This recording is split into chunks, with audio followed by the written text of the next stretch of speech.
there was this loud explosion. And when I opened my eyes, I thought to myself that we were all going to die.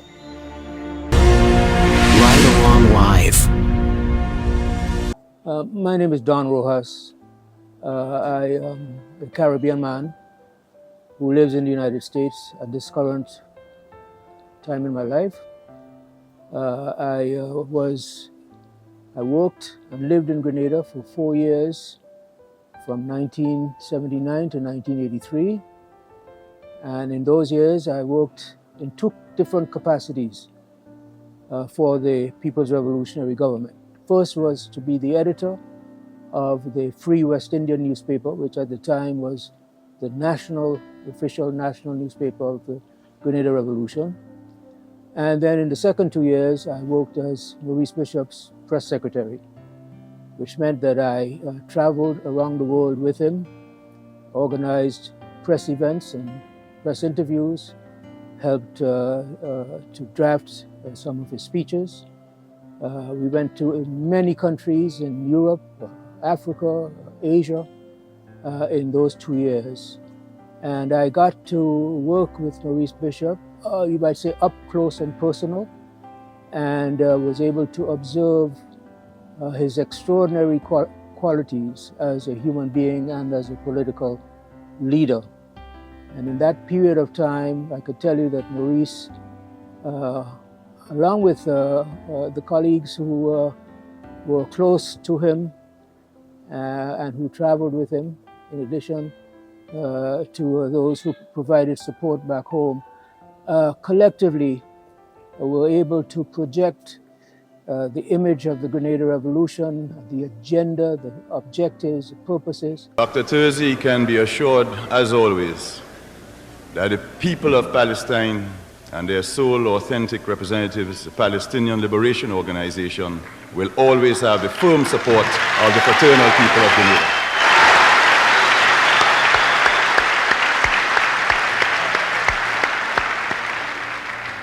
Bishop was an extraordinary person in so many ways. He was a very intelligent man. He had a heart of gold. He had a very generous, loving spirit about him. Of course, he had superb oratorical skills that made him one of the greatest public speakers of his time. In addition to his skills as a political leader, he was a brother who did not have any kind of airs about him. He did not worship at the altar of power. He was not a pompous person like so many political leaders tend to become once they are in office. He was a very down-to-earth brother with a very keen sense of humor. Loved to play cards and have a good time and have a drink while socializing with friends and colleagues. And I saw him in that capacity wherever we visited, whatever country we visited. I also saw him sit down and negotiate various aspects of cooperation with the leaders of some of the most powerful countries in the world. In conducting himself in those high-level delegations, in high-level meetings, he was never in awe of the power that those men and women controlled in their own countries. He had the courage, the temerity, and the ability to be able to talk to them at the level of being almost at the level of equals. And I found that to be extremely impressive.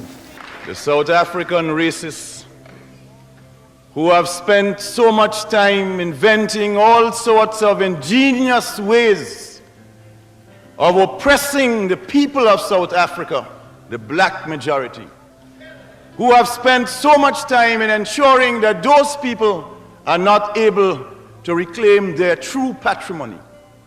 They are now discovering that in common with all of the national liberation movements around the world that are forced to move to the highest stage of the struggle, that the African National Congress is also willing to make that step. He projected Grenada onto a global stage in a manner far beyond the size, and disproportionate, you might say, to the size of the country. Some of my friends in the United States characterize it as punching above your weight, so to speak. So tiny Grenada had become a globally recognized and respected country under Bishop's leadership by millions of people around the world. But of course, as we press for normalization, we are also going to continue to build our revolution. We are also going to continue to consolidate our process.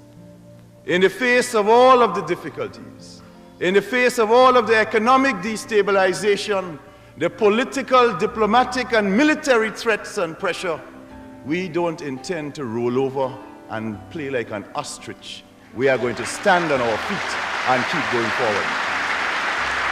He was put under house arrest after he refused to accept a proposal for joint leadership of the New Deal movement and the People's Revolutionary Government, a proposal that was absurd, irrational, and without precedent anywhere in the Caribbean or anywhere in the world. And when he rejected that proposal, he was punished by a faction within the New Deal movement, placed under house arrest.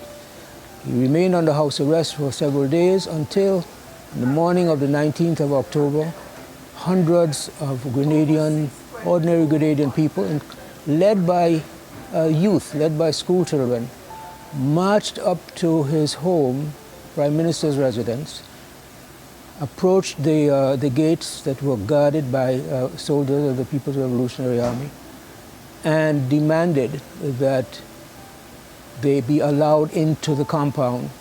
The soldiers relented, let them into the compound, and they literally freed Bishop, physically took him from his home and transported him to Fort Rupert, which was the name of the fort at the time. And while he was there resting and preparing to address a mass rally in the market square, he was gunned down. He and the other martyrs and heroes were assassinated on that day. Immediately thereafter, the country was put under a 24-hour shoot-on-sight curfew that literally locked everyone up in their homes. And that curfew lasted for a few days until on October the 25th, 6 days after he was assassinated.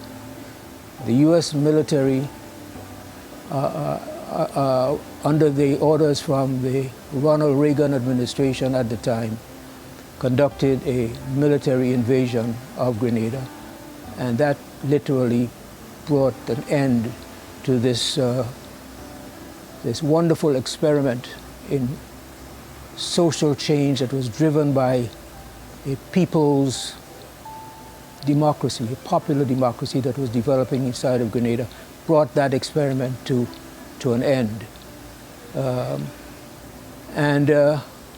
For 40 years thereafter, unfortunately, there was no recognition up until now of the tragic events of the 19th, as well as the richness of the legacy of Maurice Bishop and of the Grenada Revolution. But I think praise must be given to the Dickon Mitchell administration for turning that around and making it now possible for the day on which the national heroes were assassinated to be a national holiday and a day of reflection, a day of mourning, a somber day for us to examine the lessons of what happened 40 years ago and how they apply, how are those lessons relevant to Grenada's future and for generations to come. And so we are here with this delegation from the US. It is essentially an African-American delegation, although it also includes a dear friend and comrade from years ago from Trinidad and Tobago, dear friend of Maurice Bishop, a brother by the name of David Abdullah, who in his own right is a leader of a political movement in Trinidad and Tobago and a former leader of the Oilfield Workers Trade Union in that country. He's part of our delegation on this visit. And we are all here to honor and to pay respect to Maurice and to the other martyrs of October 19th. There was this loud explosion, and when I opened my eyes, I thought to myself that we were all going to die.